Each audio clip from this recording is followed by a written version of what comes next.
शुरुआत करते हैं आज से क्लासिकल शिक्षण की दोस्तों। बस 2-3 दिन आपको यही क्लास देनी दोस्तों, व्याख्या पे ध्यान दीजिएगा। और मैं चाहता हूँ कि तो शुरुआत करते हैं पहला क्वेश्चन को, शिक्षण को द्विमुखी प्रक्रिया किसने कहा?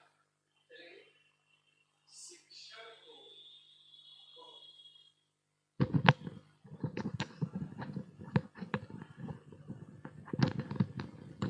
हाँ यार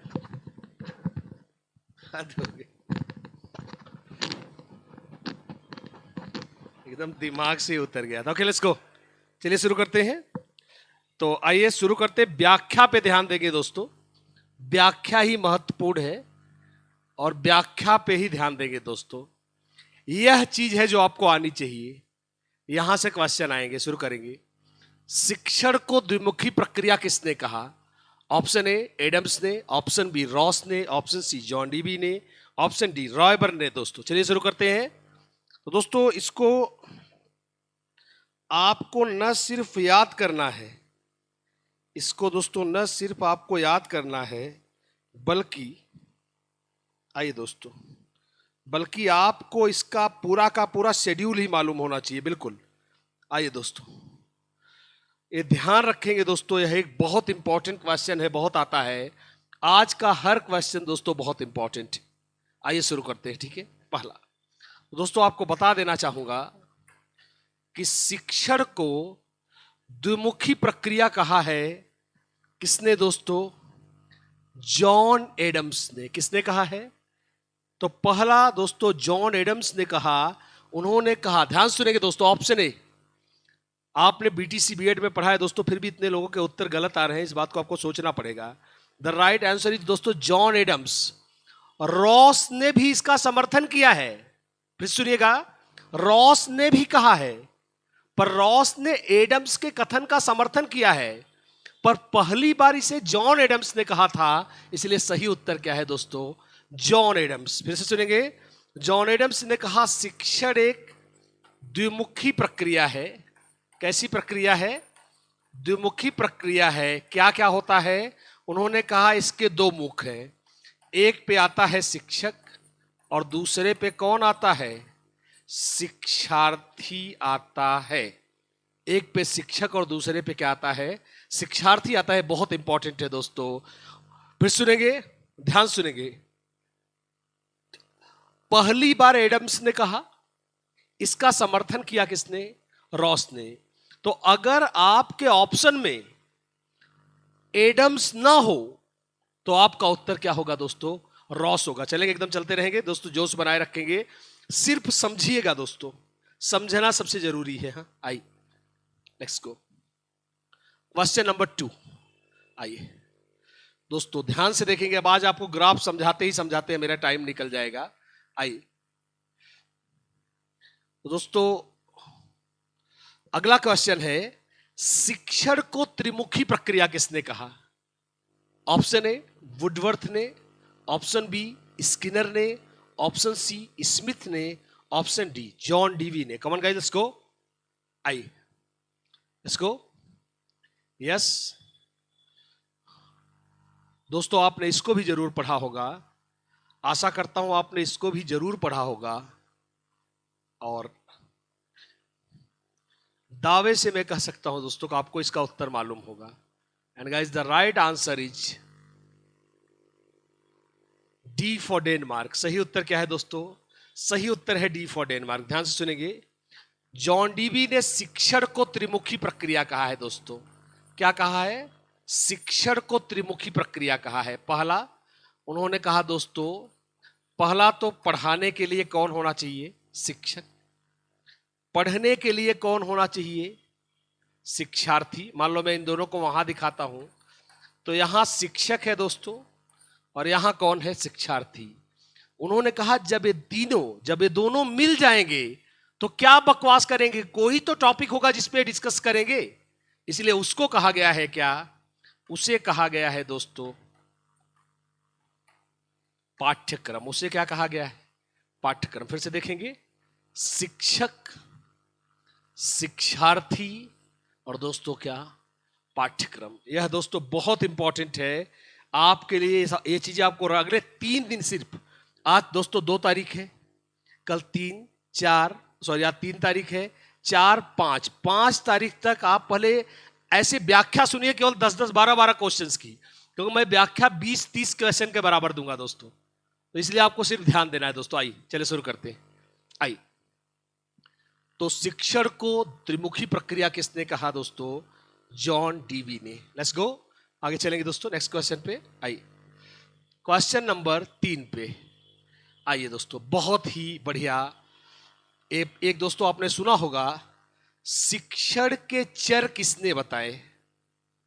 एक बड़ा ही दमदार क्वेश्चन है दोस्तों, शिक्षण के चर किसने बताए? ऑप्शन ए रॉयबर्न ने, ऑप्शन बी वीके पासी ने, ऑप्शन सी ग्लेसर ने, ऑप्शन डी स्मिथ ने। चलेंगे दोस्तों, let's go. I yes, let's go. Okay, share करते रहिए दोस्तों और आगे बढ़ते रहिए। यस, शेयर करते रहिए और आगे बढ़ते रहिए दोस्तों। ध्यान से सुनेंगे, तो शिक्षण के 3 चर बताए हैं किसने? स्मिथ ने। किसने बताए हैं? स्मिथ ने। बहुत आता है, इसलिए मैं आपको दोस्तों समझाता हूं क्या है। सुनिए दोस्तों, शिक्षण के 3 चर हैं। क्या? पहला चर है स्वतंत्र चर। कैसा चर? स्वतंत्र चर। दूसरा आश्रित चर, ये बहुत आता है दोस्तों। और तीसरा है मध्यस्थ चर। ध्यान से देखेंगे दोस्तों, तो उन्होंने क्या कहा, क्योंकि गुरुजी थोड़ा पुराने ख्यालात का आदमी था, स्मिथ था, उसने दोस्तों क्या कहा कि शिक्षक को अपनी काम के लिए किसी और को निर्भर नहीं होना है, इसलिए स्वतंत्र चर कौन है? शिक्षक। शिक्षक के ऊपर निर्भर है विद्यार्थी, इसलिए शिक्षार्थी को कैसा चर बोला गया है? शिक्षार्थी को कैसा चर बोला गया है? आश्रित चर। और दोस्तों, इन दोनों को बीच में मध्यस्थ कौन होता है? जो झगड़े का दोनों पार्टियों में निपटारा करता है। मध्यस्थ कौन होता है? जो सारी घटनाओं का हिसाब किताब देता है दोस्तों। मध्यस्थ कौन होता है? जो दो पार्टियों में समझौता कराता है या 2 पार्टियों को जोड़ता है, उसी को तो मध्यस्थ बनाते हैं दोस्तों। इसलिए उन्होंने मध्यस्थ चर किसको कहा है दोस्तों? पाठ्यक्रम को। ये बहुत आता है दोस्तों, इट्स क्वाइट इंपॉर्टेंट, यह भी इंपॉर्टेंट रहेगा। तो स्वतंत्र चर दोस्तों कौन है? शिक्षक है। उसके ऊपर निर्भर है विद्यार्थी, वह आश्रित चर है दोस्तों। और मध्यस्थ चर कौन है? पाठ्यक्रम। एक क्वेश्चन तो ये आता है दोस्तों। एक क्वेश्चन और आता है, स्मिथ ने शिक्षण प्रक्रिया में कार्यवाहक चर किसे माना है? देख सकते हैं, स्मिथ ने शिक्षण प्रक्रिया में कार्यवाहक चर किसे माना है? तो दोस्तों, कार्यवाहक चर वही तो होगा जो स्वतंत्र होगा। तो स्वतंत्र चर को ही हम क्या कहते हैं? कार्यवाहक चर। कैसा कर चर? कार्यवाहक चर। और यह किसने माना है दोस्तों? यह माना है B.O. स्मिथ ने। किसने? B.O. स्मिथ ने। लेट्स गो, आगे चलेंगे दोस्तों, अगले क्वेश्चन पे चलेंगे। Let's go. आइए नेक्स्ट, रेडी है? चाहे तो देख सकते हैं। आइए दोस्तों, अगला क्वेश्चन है आपका,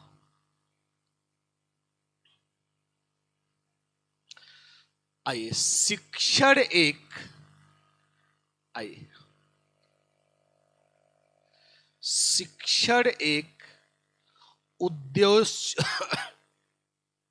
उद्देश्योन्मुखी प्रक्रिया है, यह कथन किसका है? Option A L.N. गेज का, रॉयबर्न का, मॉरिसन का, हर्बर्ट का। आएंगे दोस्तों। यहां पे दोस्तों थोड़ा मिस्टेक हुआ है, यहां पे आना चाहिए B.O. स्मिथ।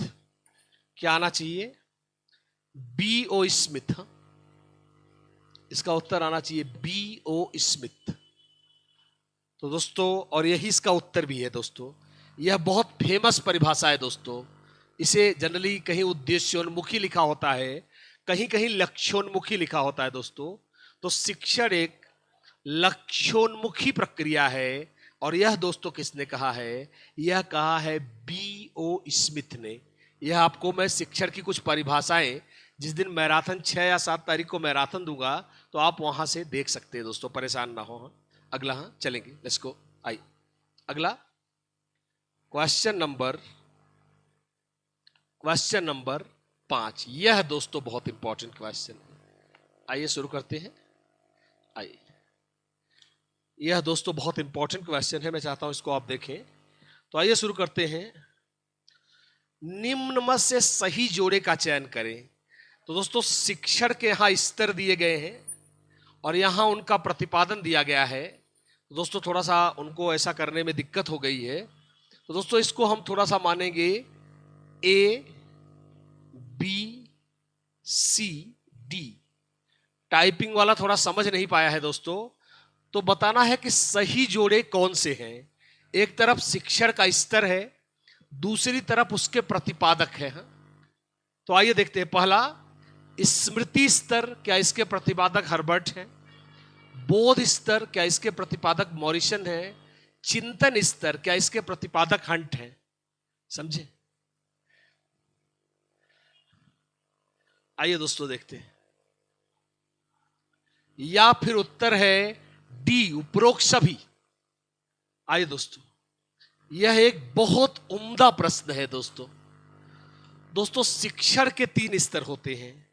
एक जिस पर रटंत ज्ञान को वरीयता देते हैं उसे स्मृति स्तर कहते हैं, और उसे दिया है हर्बर्ट ने। जब समझने को वरीयता दे तो उसे बोध स्तर कहते हैं, और इसे दिया है किसने? मॉरिसन ने।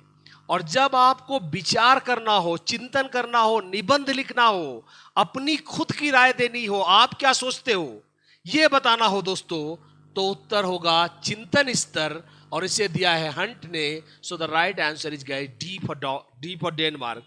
यह दोस्तों बहुत इंपॉर्टेंट है, मुझे पता नहीं क्यों लग रहा है इधर से 1-2 क्वेश्चन बनेगा, अभी आगे और डीप में बताऊंगा, ध्यान से सुनेंगे दोस्तों। शिक्षण का स्तर, स्मृति स्तर किसने दिया है?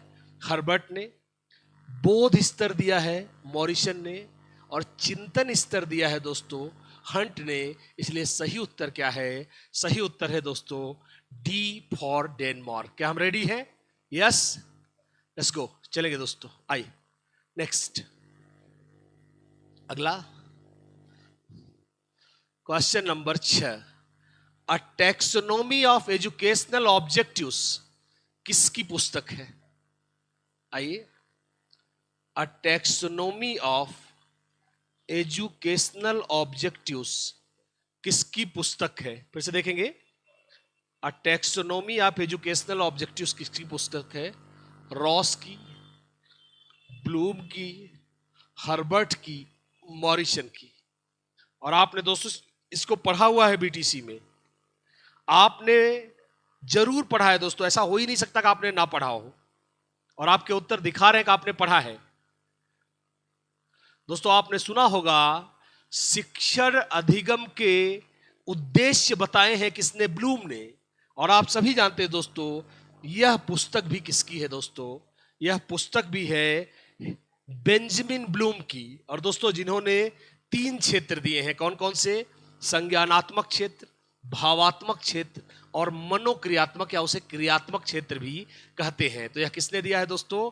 बेंजामिन ब्लूम ने। किसने दिया है? बेंजामिन ब्लूम ने। चलेंगे दोस्तों, शेयर करते रहिए और आगे बढ़ते रहिए। आइए चलेंगे दोस्तों नेक्स्ट। आइए आगे, अब यहां से दिमाग लगाएंगे दोस्तों। पंचपदी प्रणाली बहुत इंपॉर्टेंट क्वेश्चन, बहुत सारे एग्जाम में आ चुका है। आइए देखते हैं पंचपदी प्रणाली किसकी देन है। आइए, पंचपदी प्रणाली किसकी देन है? ऑप्शन ए मॉरिसन की, ऑप्शन बी स्मिथ की, ऑप्शन सी हर्बर्ट की, ऑप्शन डी हंट की। कौन गाइस, लेट्स गो। आइए दोस्तों, आपने जरूर सुना होगा पंचपदी प्रणाली का नाम, और आपने जरूर ऐसा हो ही नहीं सकता कि आपने ना सुना हो, क्योंकि दोस्तों पंचपदी प्रणाली वह प्रणाली है जिसपे एनसीईआरटी, पंचपदी प्रणाली पर ही एनसीईआरटी तैयार करता है अपनी लेसन प्लान। क्या? पाठ योजना तैयार करता है पंचपदी प्रणाली देन है किसकी दोस्तों? मुझे यकीन है आप सही बताएंगे। And the right answer is guys C for Chennai, Frederick Herbert. और दोस्तों पंचपदी प्रणाली में 5 चरण होते हैं, इसलिए इसे पंचपदी प्रणाली कहते हैं। फिर सुनेंगे, 5 चरण होने के कारण इसे पंचपदी प्रणाली कहते हैं। और यही है शिक्षण का स्मृति स्तर। और इसे किसने दिया है दोस्तों? हमारे हर्बर्ट साहब ने दिया है। किसने दिया है? हर्बर्ट साहब ने दिया है। इसमें 5 चरण होते हैं। यही शिक्षण का कौन सा स्तर है, आगे आपको दिखाऊंगा, टेंशन मत लीजिए। यही शिक्षण का कैसा स्तर है दोस्तों? स्मृति स्तर। क्या है? स्मृति स्तर। चले आइए,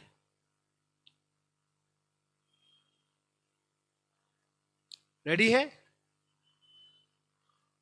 गो, आइए।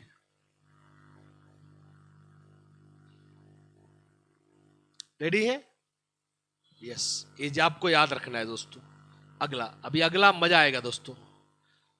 अब यहां से देखिए दोस्तों, अब आपको समझ में आएगा। हर क्वेश्चन अपने आप में एक बहुत ही लंबा चौड़ा स्थान रखेगा दोस्तों। आइए, लेट्स गो। आइए, निम्न में से कौन सा चरण स्मृति स्तर का नहीं है? फिर से सुनेंगे, निम्न में से कौन सा चरण स्मृति स्तर का नहीं है?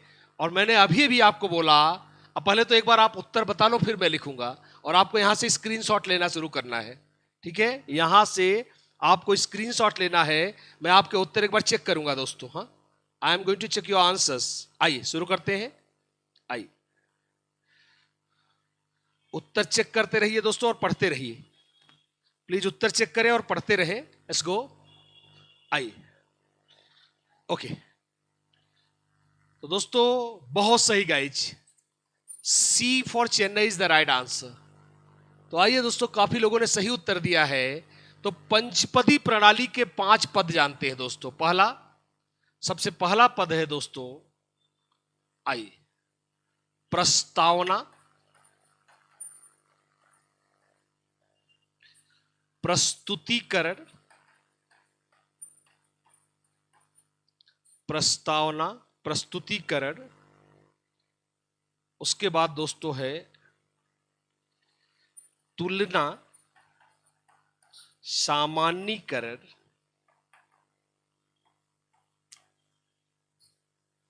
और दोस्तों लास्ट में है, इसको प्लीज याद कर लीजिए, बहुत इंपॉर्टेंट है, बहुत ही इंपॉर्टेंट है। क्या है दोस्तों? प्रस्तुतिकरण। देख रहे हैं? तो यह कहलाएगा क्या? स्मृति स्तर। कौन सा? स्मृति स्तर। और इसमें कौन सा नहीं है? खोज। अब इसे कैसे समझेंगे देखिएगा ध्यान से।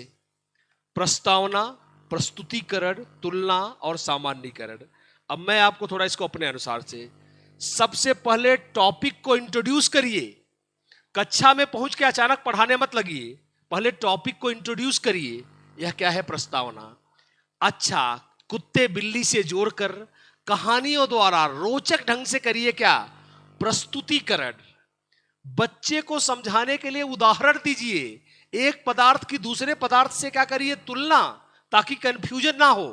और लास्ट में दोस्तों, कितना भी उदाहरण दीजिए, लास्ट में निष्कर्ष भी निकालिए, वरना बच्चा कंफ्यूज हो जाएगा। इसे क्या कहते हैं दोस्तों?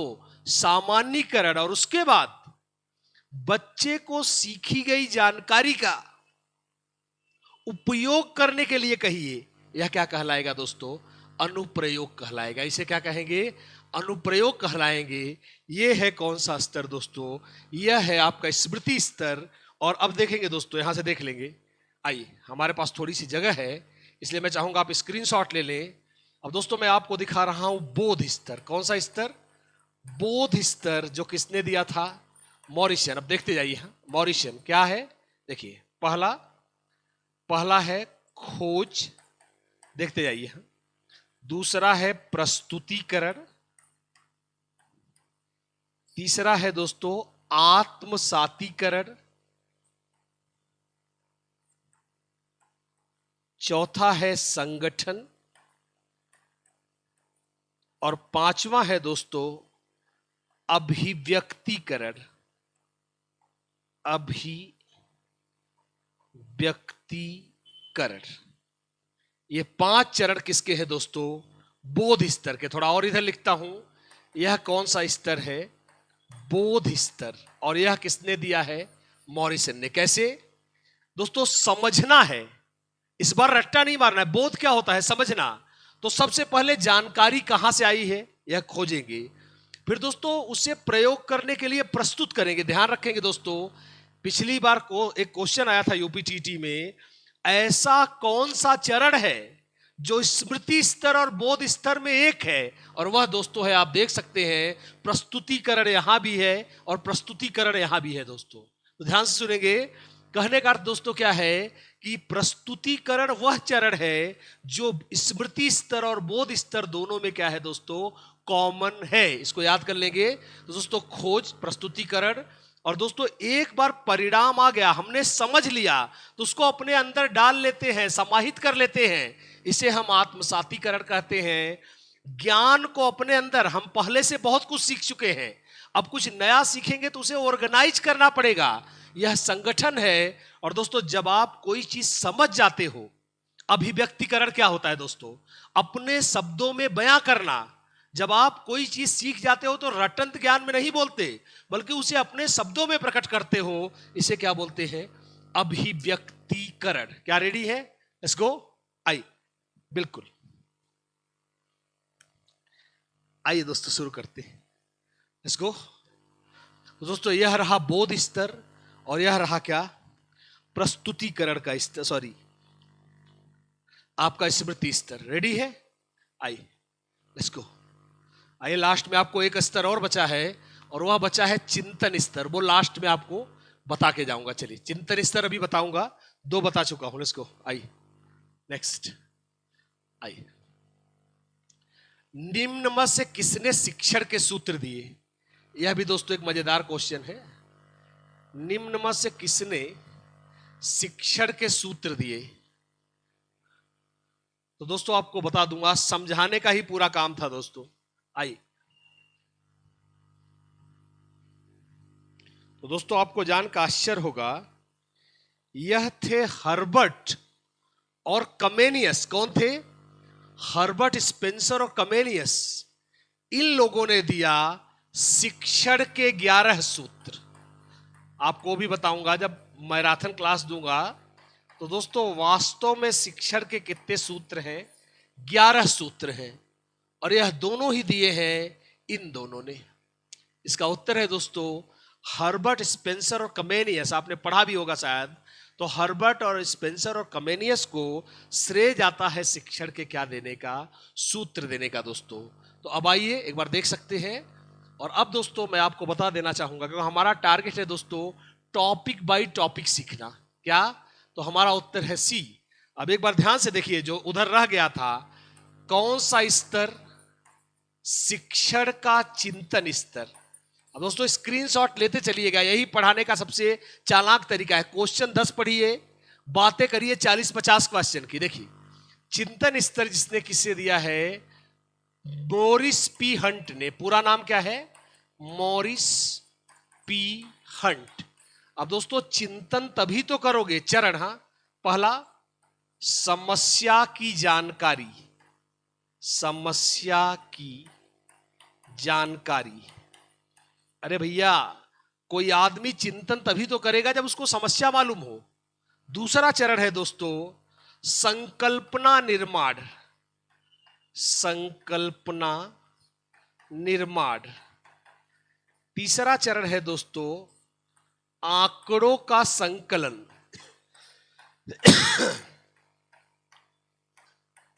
और पांचवा है संकल्पना का परीक्षण एवं, ये चारों दोनों एक में ही आएगा, एवं निष्कर्ष। क्या? संकल्पना का परीक्षण एवं निष्कर्ष। देख सकते हैं, ये रहा दोस्तों। तो यह रहा दोस्तों कौन सा चरण? चिंतन स्तर, जो मॉरिस पी हंट ने दिया है। देखिए दोस्तों, चिंतन में सोचना पड़ता है, पर किस पे सोचोगे? पहले जिस टॉपिक पे सोचना है वो तो मालूम होगा, इसलिए इसे क्या कहते हैं, समस्या की जानकारी। दोस्तों जैसे हमको लिखा है एक पेन का दाम 5 रुपए है, 10 पेन का दाम बताइए। तो दोस्तों सिंपल सी बात क्या है, तो सबसे पहले हम समस्या की जानकारी लेंगे, क्या हमें 10 पेन का दाम मालूम करना है। फिर दोस्तों संकल्पना निर्माण, देखिए दोस्तों आज तो आप जानते हैं 10 में 5 का गुणा करके उत्तर निकाल लेना है। दोस्तों उस उम्र में तो इतना कंफ्यूजन रहता था, अपने को समझ में भी नहीं आता था जोड़ना है कि घटाना है, यह क्या है, मन ही मन सोचना, निश्चय नहीं कि ये करूं कि वो करूं कि ये करूं वो करूं, यह संकल्पना निर्माण है दोस्तों। फिर आंकड़े इकट्ठा करना, क्या मालूम है, यह आंकड़ा क्या मालूम है कि एक पेन का दाम 5 रुपए है, यह मालूम है, यह आंकड़ों का संकलन है दोस्तों। जब आपने गुणा कर डाला तो संकल्पना का परीक्षण हो गया, और जो 50 उत्तर आया दोस्तों, यह क्या हो गया, निष्कर्ष हो गया। और यह 4 चरण किसने दिए हैं दोस्तों, मॉरिस पी हंट ने। एक बार स्क्रीनशॉट ले ले जल्दी से, यह दोस्तों बहुत इंपॉर्टेंट है, एक बार स्क्रीनशॉट ले ले, आगे चला जाए। यस लेट्स गो, आइए, यस चलिए आइए, चले आगे, ओके चलते हैं, आइए। और अब चलेंगे दोस्तों अगले क्वेश्चन पे, आइए। दोस्तों अगला क्वेश्चन है, शिक्षण उद्देश्यों के संज्ञानात्मक पक्ष में कौन सा चरण नहीं आता। शिक्षण उद्देश्यों के संज्ञानात्मक पक्ष में कौन सा चरण नहीं आता। तो दोस्तों ब्लूम के पक्ष बहुत इंपॉर्टेंट है। तो पहला पक्ष दोस्तों दिया 1956 में, फिर से देखेंगे हर पक्ष अलग अलग समय में आया दोस्तों। पहला पक्ष आया 1956 में, और 1956 में इस पक्ष को किसने दिया, इस पक्ष को दिया ब्लूम ने। किसने दिया, ब्लूम ने। और इसमें दोस्तों 6 चरण है। कितने चरण है, 6 चरण है। कौन कौन से हैं देखते हैं, ज्ञान, बोध, अनुप्रयोग, विश्लेषण, संश्लेषण और मूल्यांकन। ज्ञान, बोध, अनुप्रयोग, विश्लेषण, संश्लेषण एवं मूल्यांकन बहुत इंपॉर्टेंट है दोस्तों, बहुत। अब आप क्या देख रहे हो, इसमें अनुकरण कहीं नहीं है। So the right answer is guys what, सही उत्तर है दोस्तों अनुकरण। क्या हम रेडी हैं दोस्तों? कुछ चीजें हैं जो आपको रटी होनी चाहिए, रटी और रटी होनी चाहिए दोस्तों। मैं जानता हूं आप अपने लिए बेस्ट कर रहे हैं, और सभी कर रहे हैं दोस्तों, बिल्कुल। आई यस, बिल्कुल राइट, ओके आइए। चलिए दोस्तों शुरुआत करते हैं। गाइज आज पावर कट हुआ है और मैं पसीने से भीग चुका हूं दोस्तों, ठीक है। अब आज मैं यही रोक रहा हूं। प्लीज कल दोस्तों फिर से मैं आऊंगा, और 6 तारीख को मैराथन दूंगा। कल की क्लास दोस्तों कैसी लगी, आज की क्लास एक बार फीडबैक दे दोस्तों। यह आपको क्वेश्चन के साथ साथ व्याख्या देकर पढ़ाना कैसा लग रहा है? क्या आज कुछ बात बनी है या नहीं? यस करें, मुझे बताएं, क्या आज कुछ बात बनी है? यस और नो?